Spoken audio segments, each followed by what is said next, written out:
Hello and welcome to Creative Sparkle. My name's Holly and today we're doing an art journal prompt list. So grab your art supplies and let's get crafting.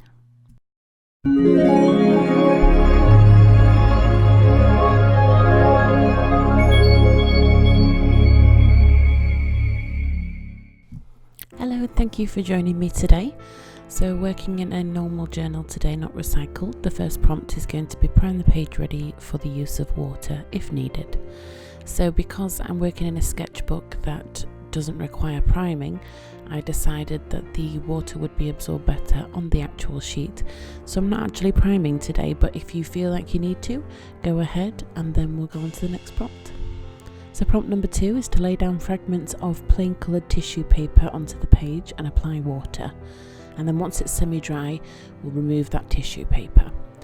So I'm choosing the colours of the tissue paper that I want to use, and then I'm going to spray the page completely and tear the pieces of tissue paper up and get them stuck down onto the page.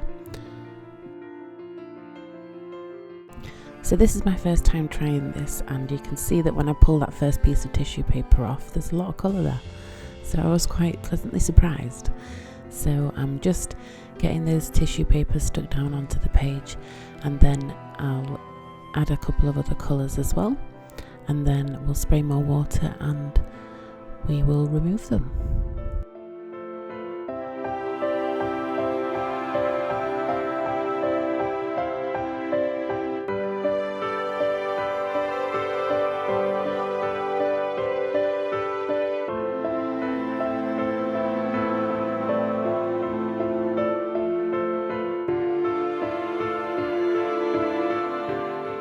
So once I'm happy with all the placement and I spray more water, I'm just going to give it a quick blast dry with my heat tool, and then once I'm happy, I'm just going to pull all that off, and you can see that the colour it's left behind is quite vivid, so I'm happy with the result there.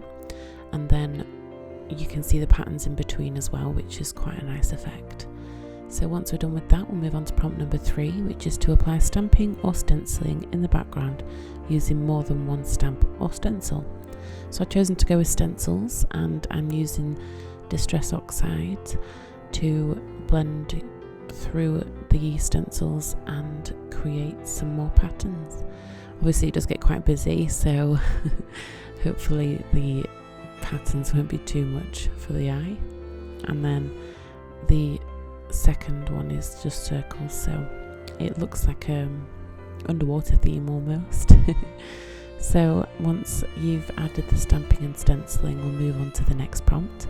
So prompt number 4 is to add a light colour to balance out the page. So obviously we've got a lot of colour going on in the background at the moment, so I've decided to add white just as a simple lightening of the background. So I'm just blending it in with my finger. It's just white acrylic paint. If you think that a different colour would be more suitable, then go with a lighter colour in, I don't know, yellow or pink or whatever you feel is best for your page, but I thought white went quite well. So I'm using picket fence spray as well on top of that, and just taking away any excess with tissue. So prompt number 5 is to add a design in wet glue as your focal image, and then we're going to cover it in salt and shake off the excess. So I'm just drawing directly onto the page with actually no reference here, so maybe it would be better for you to get a reference if that's what you prefer. But I decided to do an octopus or squid. I'm not really sure what it is. It's just a sea creature with 8 tentacles. So the shape of the head I was quite happy with, and then I'm just going to do some swirly tentacles to add that. You can first of all draw your design onto the page and then go on top of that with glue, so don't feel like you have to freehand it like I've done. So once we've finished adding the glue, it's time to add the salt, and I'm choosing Epsom salts just because that's what I have in my stash from a previous project, and I'm just going to pour that over the glue and shake it off, and then you'll see the design afterwards. So if you want to use normal table salt, if you don't have Epsom salts, feel free to use whatever salt you have at home. So normal table salt will probably work better because it's got fine fine granules rather than this. It's a little bit more chunky. So after we finish that, we'll move on to prompt number 6, which is to use a watered down medium to drip colour onto the salt and let it dry. So I'm using a Distress ink again, I believe it's Mode Lawn, and I start off with doing it with a brush, just adding it in with a brush, and decide then to move in with a pipette and make a mess because it came out too fast, but you know, we'll just go with the flow. And I love the colour that's come out. So once that's dry, we'll move on to prompt number 7, which is to create a title using 3 words or more without using the letter E. So I'm using the bright green metallic pearl drops and I'm writing my title in. The reason I've said without using the letter E is because it is the most used letter in the alphabet and the most used vowel, so it makes it a little bit more difficult, a little bit more testing to try and find something that doesn't include an E. So I have chosen a title, Busy Floating Around, because it looks like he's under the sea and I think he's quite happy, so he's just busy floating around. I did decide that I wanted to give him some eyes, so I think there's a hole there for his eyes already, but I wanted to add some pearl drops just for a bit more of his eyes. So prompt number 8 is to stamp some elements onto acetate and then add it to the page.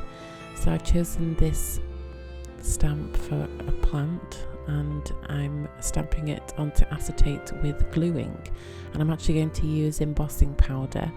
So the glue ink pad is stamped onto the acetate, and then I'm just going to pour this green embossing powder over, and it looks like it's got bits of black in it as well, or a darker green perhaps. So once I've finished adding that to the acetate, I'll use my heat tool to set the embossing powder. I'm just using a brush to get rid of any excess that might have stuck to the acetate, and then I'll get my heat tool. So once I start heating it, the black seems to disappear and it goes from this black and green shade to this green and gold. So I don't know where that's come from. It's obviously the first time I've used this embossing powder, so I didn't know what the results were going to be like. But, you know, we learn as we go along. So once I've set those, I'm just going to add them to the page with some gel medium, and I'm just sticking the bottom part of the pictures, the images, so that they can still move around. So after we've finished with the acetate, we'll move on to prompt number 9, which is to add a border to the left and right of the page only, so going vertically. And I decided to go in with those pearl drops again and use those to make the page more cohesive. And I'm literally just going to put dots down the left and right sides of the page, and that's going to be my border. So I'm quite happy with the result of the border. So obviously if you don't want to do pearl drops, you can do absolutely anything. Go in with your blending tool again, whatever you have available to you. So the 10th and final prompt is to use something to seal your page, making sure the salt doesn't escape.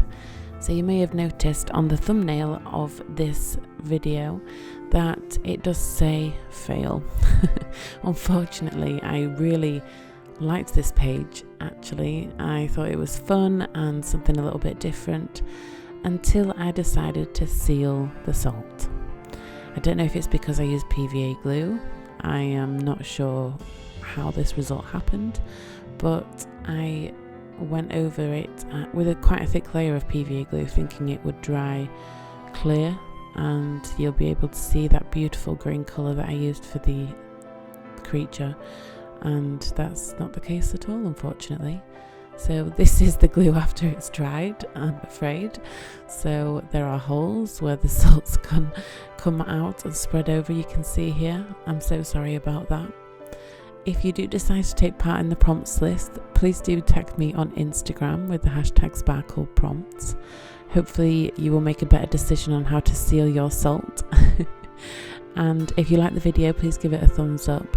And I will see you next time, where we will turn your creative spark into creative sparkle. Thanks. Bye.